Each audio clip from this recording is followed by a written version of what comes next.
नमस्कार, मैं हूँ राशि तिवारी। आप देख रहे हैं जंगल तक। आपका इस चैनल में स्वागत है। आज हमारे बीच एक विशेष अतिथि जुड़े हैं, शैलेश शुक्ला जी, जो यूथ हॉस्टल एसोसिएशन के वाइस प्रेसिडेंट हैं और साथ में ही बिलासपुर यूनिट के सेक्रेटरी हैं। और ये दो एनजीओ से जुड़े हैं, नेचर क्लब और नेचर बायोडाइवर्सिटी एसोसिएशन से। सर, यूथ हॉस्टल एसोसिएशन के बारे में बताइए। Youth hostel association of India एक इंडियन चैप्टर है यूथ हॉस्टल एसोसिएशन का। ये कई देशों में एक संस्था है। मोर देन 80 कंट्रीज 90 कंट्रीज में ये संस्था है और इनका मेन उद्देश्य रहता था कि सस्ते दरों पे हम हॉस्टलिंग फैसिलिटी कैसे अवेलेबल कराएं। आप लोग युवा हैं, आप लोग जब आज एजुकेशन के बाद जब कहीं इंटरव्यूज़ के लिए जाते हैं, कुछ जाते हैं, तो सबसे बड़ी आप लोगों के पास समस्या होती है कि हम कहाँ रुकें, क्योंकि होटल्स बहुत एक्सपेंसिव होते हैं और यदि हम किसी नए शहर में जानते हैं तो हमको रेफरेंस चाहिए रहता है कि हम सही जगह कैसे पहुँचें, सही लोगों से कैसे मिलें।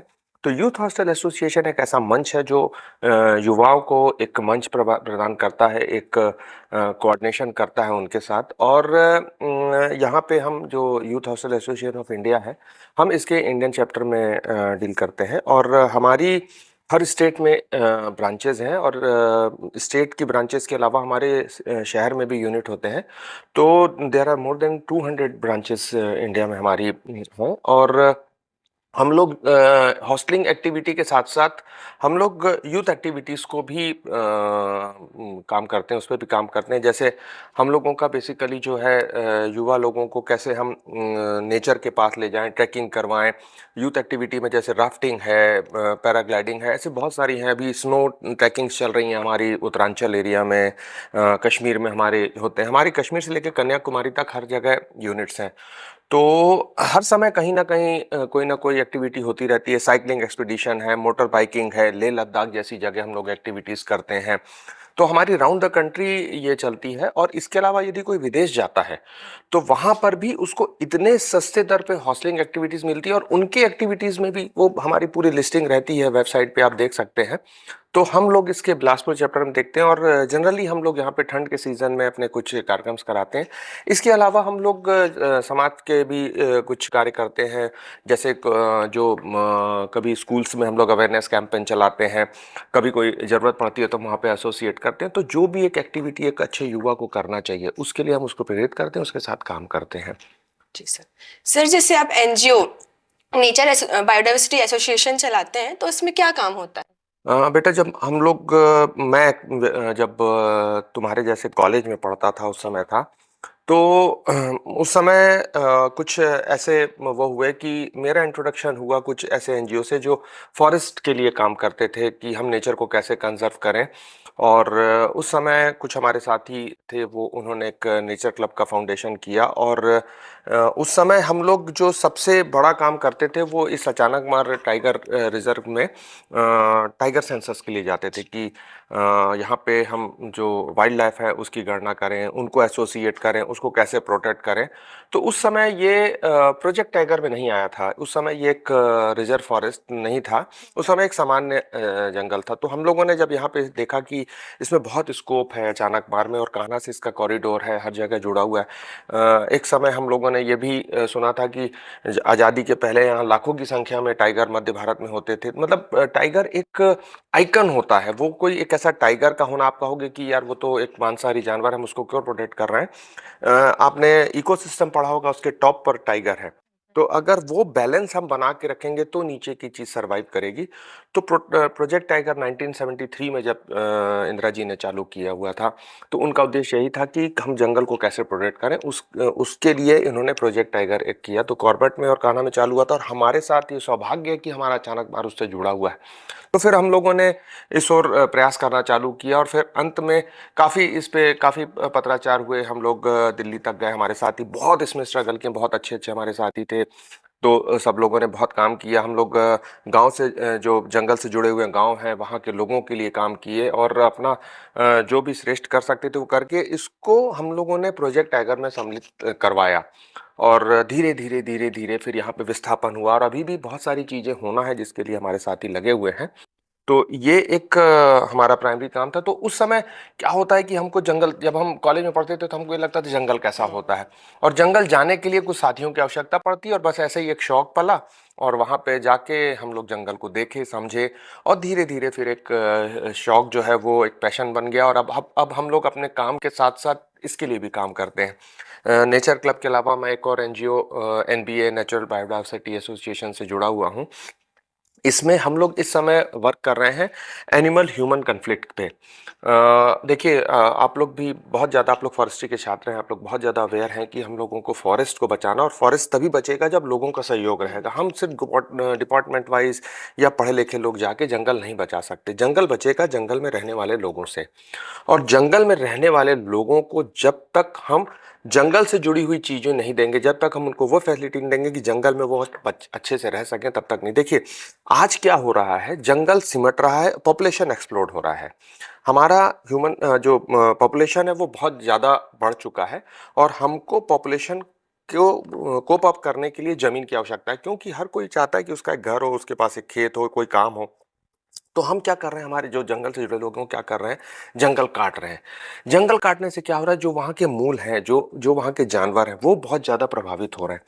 तो अमूमन रोज आप पेपर में पढ़ते होंगे कि फलाने गांव में इस जानवर ने हमला किया, फलाने ये हुआ, फिर कहीं ये शिकार हो गया, कहीं करंट से ऐसा। तो ये कैसे हम मिनिमाइज करें? यदि हम जानवरों को और वहाँ के वन प्राणियों को, और उसके साथ जो वन के जो ग्रामीण हैं उनको यदि हम लोग कोऑर्डिनेट करना नहीं सिखाएंगे या उनके साथ नहीं वर्क करेंगे, तो किसी भी हालत में हम अपने सपने को पूरा नहीं कर सकते, जंगल को नहीं बचा सकते। और जंगल बचाने का मतलब ये है कि आज देखिए, ग्लोबल वार्मिंग की हम इतनी बात करते हैं, हम ये बात करते हैं कि टेम्परेचर राइज हो रहा है। बिलासपुर में आप अभी देखे होंगे कुछ साल पहले highest temperature in India 49 degree चला गया था, और हमारे पास इतना इतना अच्छा जंगल है, इतना सारा रिसोर्स है। आज हमारे बगल में अरपा नदी है, वो एक प्रकार से मर रही है। क्यों? क्योंकि हमारे जो जंगल हैं वो खत्म हो रहे हैं। हमारा जो पानी गिरने का औसत है वो कम हो चुका है। हर बार हम लोग पेपर में पढ़ते हैं सामान्य से कम वर्षा। पहले एक्सेस पानी गिरता था, पहले 2-2 4-4 दिन तक पानी गिरता था, अब 4 घंटे 5 घंटे गिरता है, वही पानी हम लोग खुश हो जाते हैं। तो ये शुरुआत हमको वहां से करना पड़ेगी। तो अभी हम लोग ये करते हैं उसमें कि जैसे अभी छत्तीसगढ़ में पिछले 15-20-25 साल से हाथी फिर से आए। यहाँ पे पहले इतिहास था कि हाथी पाए जाते थे, लेकिन कुछ ऐसी एक्टिविटीज हुई कि वो हाथी यहाँ से विस्थापित हो गए, तो हाथियों का फिर से आगमन हुआ। तो अभी जो सबसे ज्यादा कन्फ्लिक्ट इस समय छत्तीसगढ़ में चल रहा है वो हाथी और मानव का द्वंद्व चल रहा है। होता क्या है कि हाथी अपनी मेमोरी ट्रांसफर करता है, उसकी मेमोरी बहुत शार्प होती है, तो वो अपनी मेमोरी वो ट्रांसफर करता है एक जनरेशन से। तो जब वो उसके पूर्वज यहाँ आए थे तो एक जंगल था, अब वहां कट के एक घर बन गया। और देखिए, गांव में क्या होता है कि जंगल में आप जाएंगे ना तो एक घर बन जाएगा उधर, एक उस घर बन जाएगा, और वो अपनी जमीन साफ करेगा। अब आप ये देखिए कि उसके पास ना पानी है, ना ना वो चारा है खाने के लिए, ना उसके पास हरा चारा है। तो वो आप ये भी जानते हैं कि हाथी बहुत दूर तक सूंघता है, 20 किलोमीटर तक की गंध वो ले लेता है। आपके घर में चावल रखा हुआ है, आपके यहाँ सब्जियां रखी हुई, उसको उसकी गंध आती है। और वहाँ जो घर बनते हैं वो कच्चे घर बनते हैं, तो वो उसको तोड़ता है बहुत आसानी से, और उसको वो ले लेता है। उस दौरान यदि उस किसी आदमी से उसका सामना हो जाए, या अचानक कहीं जंगल में कोई जा रहा है लकड़ी काटने के लिए, उससे हाथी आ जाता है या कोई जानवर आ जाता है, तो उससे उसका, अमूमन शेर के साथ भी यही होता है, टाइगर के साथ भी यही होता है, धोखे से हमला हो जाता है। तो उसको कैसे मिनिमाइज करें, हम लोगों को अवेयर करें कि नहीं भाई, पहले तो आप जंगल मत काटो। अच्छा, फिर अभी क्या हो रहा है, हाथी कहीं पे आया, पूरे गांव के लोग उसको मशाल लेके दौड़ा रहे हैं, पत्थर मार रहे हैं। अब आप किसी को भी एक चींटी को भी आप जब तक नहीं तंग करेंगे तो आपको काटेगी नहीं, लेकिन आप सांप को भी आप जब तक कहीं पे आप उसको जाके तंग नहीं करेंगे, धोखे से जरूर हो जाएगा, लेकिन आप जब तक उसको तंग नहीं करेंगे वो आपको नुकसान नहीं करता। तो ये तो इतना बड़ा और इतना समझदार प्राणी है, तो उसको आप कैसे मिनिमाइज करें, इस पर हम लोग वर्क करते हैं। तो हम लोग एक पैम्पलेट्स बनवाए हुए हैं, फॉरेस्ट डिपार्टमेंट के साथ हम जाते हैं, गांव में जाते हैं, जब जहाँ पे हाथी का ज़्यादा आक्रमण हो रहा है। जैसे अभी अचानक मार में हमारे हाथी आया हुआ है, पेंड्रा एरिया में हमारे हाथी आया हुआ है, इधर पेंड्रा से लगा हुआ जो मध्य प्रदेश का अनूपपुर का एरिया है वहाँ पे आया हुआ है, इधर कान्हा के कॉरिडोर में वहाँ पे भी हम लोगों ने एक आध कैंपेन किया हुआ है, इधर सरगुजा जिले में भी हाथी आया हुआ है, जशपुर में भी आया हुआ है। तो यहाँ लोगों को बताते हैं कि जब हाथी आए तो आप किसी पक्के बिल्डिंग में चले, देखिए नुकसान तो वो कर देगा, फॉरेस्ट डिपार्टमेंट आपको उसका मुआवजा भी दे देगा, लेकिन आपकी जान को कोई वापस नहीं ला सकता, तो उसको आप पहले बचाइए। तो हम लोग उनको ये देते हैं कि आप पक्के घरों में चले जाइए, वहाँ रहिए, शेल्टर्स में रहिए। उसके बाद आप जब जंगल में जब आपको पता है कि वहाँ पे एक दल आया हुआ है, तो आपको उस दिन तक रजिस्ट करिए कि हाथी के पास हम ना जाएं। यदि वो आ भी जाता है तो आप उसको तंग मत करिए, आप उसको फॉरेस्ट डिपार्टमेंट को खबर करिए। इस तरह के कैंपेन्स हम अभी चला रहे हैं। ठीक है सर, जैसे कि आप एनवायरनमेंट के लिए भी और जंगल भ्रमण में बहुत रुचि रखते हैं, तो कैसे सस्टेनेबल एनवायरनमेंट के लिए आप लोगों को प्रोत्साहित करते हैं? देखिए, जंगल के साथ या किसी भी जगह के साथ आप अभी जाएंगे तो एक चीज़ देखेंगे कि हम कहीं जाते हैं तो सबसे ज़्यादा नुकसान यदि कुछ किसी एनवायरनमेंट को या प्रकृति को हो रहा है, वो इंसान के द्वारा ही हो रहा है। क्या होता है, हम जंगल चले तो जाते हैं और बिल्कुल बिल्कुल नहीं जानकारी रहती कि हमको कैसे रहना, साफ सफाई कैसे करना है। हम सबसे बड़ा आज हमारा दुश्मन है प्लास्टिक। प्लास्टिक वेस्ट हमारा इतना बड़ा दुश्मन है कि आप सोच नहीं सकते। प्लास्टिक जो है, एक तो खराब नहीं होता, वो कई सालों तक पड़ा रहेगा वैसे ही का वैसा और पोल्यूशन करता रहेगा। आप ये देखेंगे कि जैसे हम गए, मान लीजिए कहीं पे भी एक नई जगह चले गए और हम वहां से अपना कुछ पैक फूड लेकर और प्लास्टिक को हम फेंक के आ गए। होता क्या है कि जब सूखे का सीजन आता है, घास खत्म हो जाती है, हरा चारा खत्म हो जाता है, तो जो हर्बीवोरस जानवर हैं, जो जो घास पे या पत्ती पे आधारित हैं, वो खाने की खोज में बहुत ज़्यादा चिंतित हो जाते हैं, तो उनको उस प्लास्टिक में उस खाने की गंध आती है और वो बेचारे उस प्लास्टिक को खा लेते हैं। अब ये चीज़ें हम शहर में अमूमन देखते हैं कि गाय जो रहती है उसका पेट फूला हुआ है और कई बार हम पढ़े कि कई किलो प्लास्टिक निकला है। यही चीज़ हम जंगल में जाके कर रहे हैं और वहाँ जाकर जो वन प्राणी है वो उसको खा रहे हैं और उससे उनमें वो बीमारियाँ, उनमें वो प्लास्टिक के जो दुर्गुण है, जो जो नुकसान है, वो उसके अंदर आ रहा है। तो हम सबसे पहले ये करते हैं कि हम अपने प्रोग्राम में करते हैं कि नो प्लास्टिक, और अगर प्लास्टिक आप कर रहे हो तो आप प्लास्टिक को अपने साथ लाइए और उसको डिस्पोज करने के लिए आप उसको शहर में जाके जो डस्टबिन है जहाँ पे रिसाइकल होता है वहाँ पे आप उसको डालिए। तो हम अपने कैंपेन में हमेशा करते हैं कि जहाँ जाते हैं वहाँ की साफ सफाई करते हैं और वहाँ लोगों को ये करते हैं कि आपको प्लास्टिक का सामान यूज़ नहीं करना है तो उस प्लास्टिक को आप अपने साथ लेके जाइए, वहाँ की सफाई करिए। तो कई और भी हमारे एनजीओज़ हैं, अभी हम जुड़े हुए हैं, कई एनजीओ के साथ जाते भी हैं कैंपेन में, बहुत अच्छा काम कर रहे हैं। खासकर आजकल का युवा वर्ग बहुत अच्छा काम कर रहा है, वो इन स्थानों को चिन्हित करके वहाँ की सफाई कर रहा है। लेकिन ये कोई स्थायी समाधान नहीं है, तो लोगों को भी वहाँ पे अवेयर करना पड़ेगा। कुछ जगह बनी भी हैं, समितियाँ भी बनाई हैं हम लोगों ने। ये आपका औरा पानी में भी हम लोग अभी प्रयासरत हैं। उसके अलावा जो ये अपने यहाँ पे एक मंदिर है, बेलगेना क्षेत्र के आगे जो मरी माता का मंदिर है, वहाँ पे भी आप देखेंगे बहुत कचरा। तो हम लोग कई बार वहाँ जाके वहाँ के लोगों के साथ ये कर रहे हैं कि भाई आप एक समिति बनाइए और समिति के लोगों को ये करिए कि देखिए यहाँ पे सफाई रखें, अगर कोई करता है तो उसको पेनाल्टी करिए। तो क्या होगा, पेनाल्टी करना कोई देश नहीं, लेकिन उससे कम से कम लोग अवेयर होंगे कि नहीं भाई यहाँ फेंकने से, क्योंकि लोगों को ना भी पता नहीं है कि ओपन एजुकेटेड का एजुकेशन है लेकिन इस बात का भी एजुकेशन नहीं है कि हमको पर्यावरण को खराब नहीं करना है। और ये तो होना चाहिए कि जो एक पर्यावरण विषय जो है, खासकर ये अवेयरनेस वाला एक सब्जेक्ट होना चाहिए इस बेसिक स्कूलिंग में। मैं अभी आपके यहाँ एक अभी लास्ट ईयर एक उसका क्या कैसा होना चाहिए एजुकेशन पॉलिसीज पे एक सेमिनार भी हुआ था, उस पर मैंने कहा भी था कि आपको जो है बच्चों को ये सिखाना पड़ेगा कि आपको कैसे पर्यावरण को बचाना, प्लास्टिक को आपको कम करना है। और भी बहुत सारी चीज़ें हैं, रेन वाटर हार्वेस्ट है आपका, उसमें सोलर एनर्जीज पे आप ज़्यादा डिपेंडेंसी लाइए, क्योंकि आने वाला समय इसका ही है। तो अभी से यदि छोटा रहेगा बच्चा, उसको अच्छा बच्चे को बताने में होता है कि वो अपने पेरेंट्स, अगर उसके मान लीजिए किसी गांव का बच्चा है जिसके पेरेंट्स नहीं पढ़े लिखे हैं, किसान हैं कुछ है, या गांव में जंगल में काम करने वाले हैं, वो बच्चा अगर पढ़ लेगा तो अपने माँ बाप तक ट्रांसफर करेगा मैसेज, और वो धीरे धीरे धीरे धीरे हम अपने जो पर्यावरण को बचाने का उद्देश्य उस पर सफल होंगे। सर, जैसे आप यूथ हॉस्टल एसोसिएशन से जुड़े हैं और साथ में जंगल भ्रमण में रुचि रखते हैं, तो आप लोगों को ट्रैकिंग पे लेके जाते हैं, तो सामान्य लोगों को इससे क्या लाभ मिलता देखिए, आज की डेट में जो युवा वर्ग है या लोग हैं, वो एक वैकेशन चाहते हैं छोटा सा। सबसे पहले तो ये है कि उसको एक चेंज चाहिए, वो रोज रूटीन में अपना एक काम करता है, तो एक स्वस्थ मानसिकता के लिए एक स्वस्थ जो पर्यावरण है उसका इंट्रोडक्शन चाहिए, एक उनको चेंज चाहिए। और हम जो ले जाते हैं उससे दो तीन चीजें होती हैं। एक तो लोगों में आपस में परिचय होता है। है? देखिए, आज जो युग आ चुका है, इसमें पड़ोसी पड़ोसी को नहीं जानता। व्हाट्सएप से पड़ोसी बात करते हैं, घर में 2 कमरे में लोग व्हाट्सएप से बात करते हैं।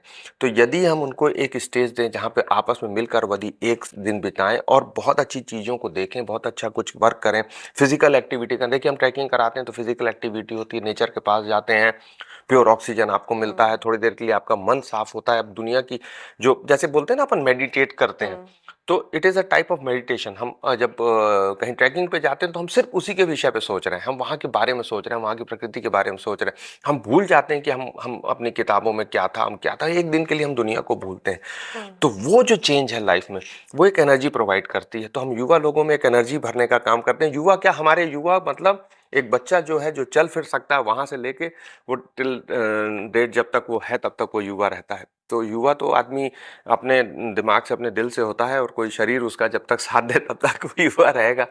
तो हम कोशिश करते हैं कि उनको एक ऐसा एनवायरनमेंट दें। अच्छा, इसके साथ साथ जैसे अभी हम यूथ हॉस्टल एसोसिएशन में हैं, हम लोग स्टेट में मेंबर्स हैं, तो हमारे को पूरे स्टेट के लोगों से मुलाकात हो जाती है, सब एक दूसरे से कोऑर्डिनेशन होता है। जैसे मैंने कहा अभी हमारे 200 सेंटर्स हैं और कुछ ना कुछ एक्टिविटी चलती है, तो राउंड द कंट्री हमारे साथी बन जाते हैं। तो एक वो जो बोलते हैं ना आपस का सामंजस्य, और एक ग्लोबल, एक वो बहुत छोटी दुनिया और सब में आपस में एक वो होना चाहिए सामंजस्य, तो वो बनता है। और जब हम लोग अभी दिल्ली गए थे, अभी मैं हाल ही परसों लौटा हूँ दिल्ली से, हमारी नेशनल में मीटिंग थी, तो पूरे इंडिया के लोग एक साथ थे और वहाँ उनका कल्चर देखने को मिलता है, उनके साथ बात करने को मिलता है, हम उनको इंट्रोड्यूस करते हैं, हम उनको बुलाते हैं अपने यहाँ, वो हमको बुलाते हैं। और जब हम उनके पास जाते हैं तो वो अपने अपना खाना, अपने अपना कल्चर ये हमको बताते हैं। हम हमारे पास आते हैं तो हम अपनी चीज़ें दिखाते हैं, हम अपना अपने लोगों से मिलवाते हैं। तो ये चीज़ें इस यूथ हॉस्टल एसोसिएशन के माध्यम से, और यही जब आप विदेश जाएंगे तो वहाँ के लोगों को भी आप, अच्छा क्या होता है इसमें, कोई आपको अलग से पेमेंट नहीं करना, आप अपने ही लोगों से मिल रहे हैं। तो देखिए आप बहुत कम पैसे में सिर्फ आपको जाना आना भर का खर्चा लगता है और आप सब लोगों से मिल लेते हैं। और मैं जानता हूँ कि स्टूडेंट लाइफ में बहुत कम पॉकेट मनी लोगों के पास रहती है, तो इस पॉकेट मनी को आप अच्छा कैसे यूज़ करें और अच्छा अच्छा कर सकें, ये हम कराने की कोशिश करते हैं। अच्छा सर, जैसे आप ट्रैकिंग पे जाते हैं तो कभी आपके जंगली जानवरों से सामना हुआ है? कई बार ये एक्सपीरियंस हुए हैं, और बहुत अच्छे और बहुत ख़राब एक्सपीरियंस भी हमारे। देखिए जंगली जानवर से तो अमन बहुत ज़्यादा नहीं होता, क्योंकि हम कोशिश करते हैं कि ऐसे एरिया में ना जाएं जहां पर जानवरों का प्रभाव है। देखिए जंगल में खासकर अभी अगर आप रिजर्व एरिया के बाहर, देखिए रिजर्व एरिया में तो परमिटेड ही नहीं है ट्रैकिंग करना, जो भी कोर जोन है या बफर जोन है, तो हम उसके बाहर करते हैं। लेकिन जानवर को ये नहीं पता रहता है कि वो एरिया जो है रिजर्व फॉरेस्ट नहीं है, उसके लिए तो सब जंगल एक जैसा है। तो ऐसे मेरे 2 एक्सपीरियंस हैं जो बहुत ज़बरदस्त हैं। पहला तो हम लोग कोशिश ये करते हैं कि हम लोग ऐसे एरिया में ना जाएँ। और अभी जो सबसे ज़्यादा डर हम लोगों को रहता है, वो रहता है, एक तो रहता है बरहा का, जो जंगली सुअर है, दूसरा रहता है भालू का।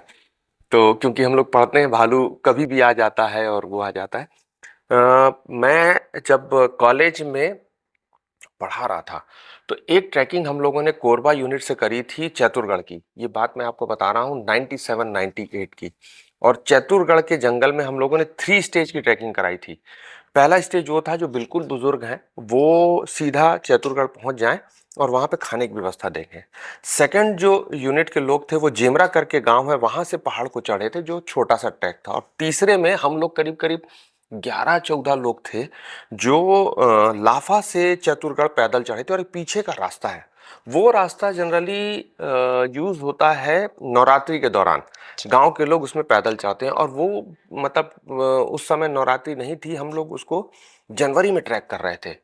और चलते चलते चलते चलते चलते हम लोगों को करीब करीब 4 घंटे हो चुके थे और हम लोग लगभग एग्जॉस्ट हो चुके थे पूरे। हम पहाड़ चढ़ के ऊपर एक पीछे का प्रवेश द्वार है, वहां पे हम लोग पहुंचे। और जब वहां पहुंचे तो मेरे साथ जो है एक ग्रामीण था जो हमको रास्ता बता रहा था। और वो ग्रामीण हमको सब चीज़ों को बता रहा था, भैया ये रास्ता है, यहाँ पे ये था, और यह मधुमक्खी का छत्ता है, इस तरह के। और हम लोग उस समय नए नए थे ट्रैकर्स के रूप में, हम लोग उस समय जस्ट कॉलेज से पास आउट हुए थे और कॉलेज में पढ़ाना चालू किया था। तो दूर कहीं पे ऐसी आवाज आई कि भैंस जैसे चिल्ला रही है, भैंस के रमाने की आवाज आई और बहुत चिड़ियों की आवाज आई। तो मैं ये बोला कि ये भैंस कहाँ से आ गई इतने ऊपर, हम लोग देखो इतना चल के आए जंगल में, तुम हमको भैंस दिखाने लाया। तो वो बोला आ जाती है कभी कभी। वो दोबारा आवाज आई, तो वो बोलता है कि ये चिड़िया जो है वो आप लोगों को आने के कारण डिस्टर्ब हो रही है, उनके रहवास में कोई आ नहीं रहा था, आप आए। लेकिन जब वो तीसरी बार आवाज आई तो वो ठिठक के रुक गया और उसने ये कहा कि बाबू बाघ आ रहा है। अब सोचिए हम लोग 13-14 लोग थे और हम लोगों के पास हथियार के नाम पर 2-3 डंडे थे जो हम लोग ट्रैकिंग करने के लिए काम आ रहे थे। और बहुत ऊंची ऊंची वहां पे घास थी, सरकंठा। ये अभी क्या होता है देखिए, जंगल में ना ये गर्मी आने पर घास खत्म होती है, बरसात के बाद वो ठूंठ रह जाते हैं, सूख जाती है लेकिन रहती है।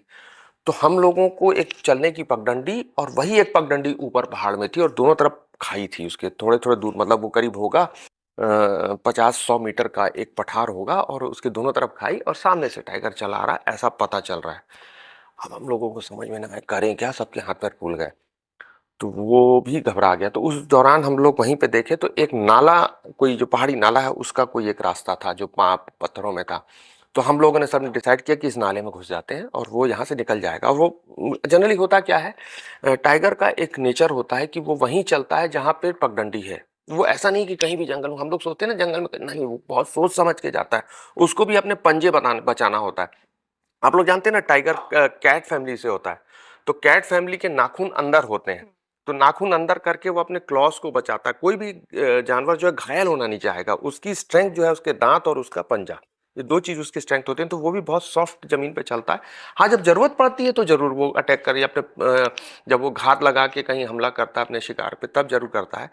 तो बहुत आगे आने पर ऐसा लगा कि अब वारा तो हम उस नाले में चले गए और हम लोग ने सब ने एक दूसरे का हाथ पकड़ लिया कि कोई उधर ना भागे और कोई इधर, क्योंकि घबराहट होती है जब ऐसा कोई वाकया होता है ना, तो डर हो जाता है और डर में आदमी कुछ भी करना, कहीं भी कूदने फूदने लगता है और उससे उसको चोट लग जाती है। तो हम लोगों ने ये कहा कि भाई संभल के रह जाएं, डंडे दो ठोक आगे रखें। तो हम लोगों के साथ जो थोड़े एज वाले थे उनको पीछे कर दिए, वो गांव वाला, और हम लोग 3-4 जो युवा लोग थे, हम लोग डंडा लेके ऐसा बैठ गए। और वो वाकया जब टाइगर हमारे सामने आया और हम लोगों को देखा और उसके बाद वो निकल गया। और बिलीव करेंगे, हम लोगों के पास कैमरे थे लेकिन किसी की हिम्मत नहीं हुई कि कैमरे को फ्लैश कर सके। और वो जो था, मतलब हम लोग उसको जाते देख रहे थे लेकिन किसी की हिम्मत नहीं हो रही थी कि हम लोग हिले। हम लोग उस जगह से और जब वो चला गया तो पता नहीं किस आदमी ने कितनी देर बाद बोला कि चला गया। तो मतलब एक मैं टाइगर के साथ जब भी देखा हूं, सम्मोहन हो जाता है उस जानवर से। ये 2-3 बार मेरे एक्सपीरियंस हुए कि सम्मोहन हो गया एकदम। तो हिल ही नहीं पा रहे थे हम लोग कोई। और फिर जब वो चला गया तो हम लोग बहुत थक चुके थे, हम लोग 4 घंटे से चढ़ रहे थे। पता नहीं कहाँ से एनर्जी हम लोगों के अंदर जनरेट हुई और हम लोग उसके बाद दौड़ के भागे। तो जिस ओर हमको जाना था, हमारा कैंप था, फाइनल कैंप, हम लोग करीब करीब 1 किलोमीटर तक दौड़े होंगे। और वहां पहुंचे तो बाकी साथी आ गए, बहुत आराम से चाय आय बन रही है और सब चल रहा है। और हम लोग हाथे वहां पहुंचे तो क्या हुआ, तो हम लोग बोले यार कुछ नहीं, पहले पानी आनी पिलाओ, पानी आनी पिए। बोले क्या हो गया, तो हमने कहा यार ऐसा ऐसा हुआ था। आज तो कोई विश्वास करने को तैयार नहीं। बोले अच्छा अच्छा, तुम लोग थोड़ी दूर से देखे कि इन लोग पहुंच गए, तो एक तुम लोगों ने स्टोरी क्रिएट करी और हम लोगों को बताना चालू किया। अब हम लोग 13-14 लोग जो थे वो भर जानते थे सच्चाई। ये वाकया निकल गया और हम लोग परेशान थे, बाकी सब मजा कर रहे थे। रात को हम लोगों को वहीं कैंप करना था और कैंप करना था हमको एक रूम में। तो उस रूम में करीब करीब 40 एक लोग, हम लोग उसमें दरी बिछा के सो रहे थे। गद्दा नहीं था, दरी ही थी। और हम लोग अपने कंबल अम्बल रखे थे, जो वहां पे व्यवस्था थी। खिड़की के पास हमारा कोई साथी ना सोए, जो हम लोग 13 लोग थे अंदर थे। रात को किसी एक बंदे को बाहर जाना, बाहर गया, उसने वो आवाज सुनी, वो हमारे आसपास था, वो बोला, वहां का मंदिर वाला भी बोला, मंदिर चैतुर्गढ़ का मंदिर ऊपर उस समय, अभी जो है उस समय बहुत खराब पोजीशन पे था। अभी तो काफी उसमें साफ सफाई और वो हो गया कि यहाँ बाघ आता है। तो लोगों को थोड़ा सा लगा, लेकिन जब रात को आवाज आई और उस आदमी ने अंदर आके बताया, उस बंदे ने, कि यार बाहर तो अंदर भी लोगों को सुनाई दिया था। और रात को हमारे कमरे के बाहर घुमा तो कोई खिड़की के पास जाने की हिम्मत नहीं कर रहा था कि कोई देख ले उसको क्या है। और तब हमारी बात पे विश्वास किया गया कि वाकई इन लोगों के साथ कोई हादसा दिन में हुआ है। तो एक वो ऐसा हादसा था। और एक बार हम लोग अचानक मार में ट्रैक कर रहे थे और ऐसे ही हम लोग करीब करीब 70 लोग थे और हम लोग ग्रुप फोटो कर रहे थे एक पहाड़ के ऊपर जाके। मैं जगह नहीं बताऊंगा क्योंकि जगह बताना हमको गलत होता है, खासकर कोर जोन में हम लोग कभी नहीं बताते कि कहाँ पे हमने जानवर देखा। और हम लोग फोटो खींचने के दौरान एकदम शांत हो जाए, जैसे अभी आप, मैं और एक कैमरे के सामने बैठे हैं तो शांत है, हम सिर्फ बाकी लोग देख रहे हैं। तो कैमरामैन ने, एक जन ने कैमरा लिया और कैमरे से फोटो खींची। ये बात होगी 2008 की, 7 की, मतलब रिजर्व फॉरेस्ट बनने के जस्ट पहले की बात है। उसके बाद तो हम लोग गए नहीं। और वो, उसके बाद एकदम से लोगों की आवाज आती है, हाँ थैंक यू, ऐसा करके बोलते हैं सब। और मैं सबसे आगे था और मैं वहां से आगे निकला और एक टाइग्रेस अपने बच्चे को लेके सामने बैठी हुई थी उधर, और जब वो आवाज को सुनी तो वो वहां से निकली और मेरे सामने, हम लोग करीब उसमें 3 बच्चे थे कोटा स्कूल के, मैं था और मेरे साथ एक जन और थे, वाजपेयी जी थे। हम लोगों के सामने से वो टाइग्रेस अपने बच्चे को लेकर निकल गई, लगभग हम लोगों से 5 फीट 6 फीट की दूरी पर। और हम लोग खड़े हो गए, पीछे वाले आके बोले क्या है? तो हमने कहा टाइगर निकल गया। तो बोले क्यों मजाक कर रहे हो? तो हमने कहा देखो वहां पे बहुत बड़ी घास और उसमें बिल्कुल क्लियर उसमें विजन था। फिर उसके बाद थोड़े आगे जाने के बाद उसके पंजे के निशान भी मिले। तो वो एक वाकया, और लेकिन वो इतना फ्रैक्शन ऑफ सेकंड था कि वो मतलब ज्यादा नहीं, लेकिन वो जो पहले वाला था वो बहुत है। ऐसे बहुत सारी चीजें हैं छोटी मोटी, सुनाने बैठूंगा तो पूरा टाइम इसी में निकल जाएगा, लेकिन ये 2 वाक्य हमारे बहुत ज्यादा वो थे। तो ऐसा होता है ना। थैंक यू सर, आपका वैल्यूएबल टाइम हमें देने के लिए और इंटरेस्टिंग बात शेयर करने के लिए। ऐसे इंटरेस्टिंग चीज देखने के लिए हमारे चैनल पर जुड़े रहे। धन्यवाद आपको, आपने हम लोगों को समय दिया। Thank you. जी सर।